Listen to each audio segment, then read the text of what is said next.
ஒரு புத்தம் புது தமிழ் திரைப்படமான யோலோ திரைப்படம் எப்படி இருக்குது அப்படிங்கிறத அந்த வெளில பார்த்துடலாம்.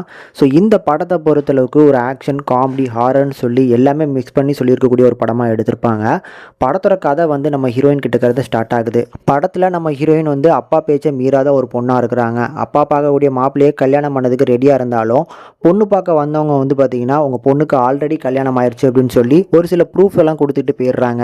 பட் நம்ம ஹீரோயினுக்கு இப்படி கல்யாணம் ஆச்சு அப்படிங்கிறது அவங்களுக்கே ஞாபகம் இல்லையா, இல்லை கல்யாணம் நடந்துச்சா இல்லையா அப்படிங்கிறத தெரிஞ்சுக்கிறதுக்காக யார் கூட கல்யாணம் ஆச்சுன்னு சொல்கிறாங்களோ அவங்கள தேடி போக ஆரம்பிக்கிறாங்க. அப்படி அந்த சைடில் நம்ம கதாநாயகன் வந்து யோலோ அப்படிங்கிற ஒரு யூடியூப் சேனல், பிராங்க் வீடியோ சேனலை வந்து பார்த்தீங்கன்னா நடத்திட்டு இருக்காப்ல. ஸோ இவரை தேடி வந்ததுக்கப்புறம் இவருக்கும் வந்து பார்த்தீங்கன்னா ஒரு சில பிரச்சனைகள்லாம் வருது. அதோட சேர்த்து நம்ம ஹீரோயினும் மாட்டிக்கிறாங்க. கடைசியாக இவங்களுக்கு கல்யாணம் ஆச்சா இல்லையா அப்படிங்கிறத அழகா ட்விஸ்ட் அண்ட் டர்ன்ஸோட சொல்லியிருக்க படம் தான் வந்து பார்த்தீங்கன்னா இந்த யோலோ. எனக்கு இந்த படம் பார்க்கறதுக்கு ஒரு ஓகேஸ்டான ஒரு ஃபீலை கொடுத்துச்சுங்க.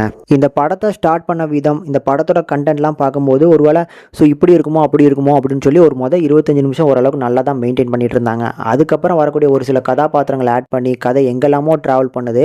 அதனால் படம் வந்து பார்த்திங்கன்னா அதுக்கப்புறம் கொஞ்சம் உட்கார தான் செய்யுது. கண்டிப்பாக வந்து பார்த்திங்கன்னா ஸ்டார்டிங்கில் இருந்த எதிர்பார்ப்பு கண்டிப்பாக செகண்ட் ஹாஃப்லாம் ஃபுல்ஃபில் பண்ணவே இல்லை. முக்கியமாக இந்த படத்தோட கண்டென்ட் வந்து நம்ம ஹீரோயினுக்கு கல்யாணம் ஆச்சா இல்லையா, அந்த கல்யாணம் நடந்துச்சு அப்படின்னா இவங்களுக்கு எப்படி அது மறந்து போச்சு, இதை நோக்கி போயிருந்தாலே படம் வந்து பார்த்திங்கன்னா ஓரளவுக்கு கிளியரான அண்டர்ஸ்டாண்டிங்கோட ஒரு நல்ல படமாக ஃபீலாக இருந்திருக்கும். ஆனால் இதுக்கு நடுவில் ஒரு வில்லன் கதாபாத்திரத்தை ஆட் பண்ணி அந்த வில்லனை செகண்ட் ஹாஃபில் யூஸ் பண்ணணும் அப்படிங்கிறதுக்காக கனெக்ட் பண்ணி இந்த மாதிரியான விஷயங்கள் கண்டிப்பாக அந்த படத்தை வந்து பார்த்தீங்கன்னா டவுன்ஃபால் ஆக்குது அப்படின்னு தான் நான் சொல்லுவேன். மற்றபடி ஒரு ஆவரேஜான படம் கண்டிப்பாக ஒரு ஒன் டைம் ட்ரை பண்ணலாங்க.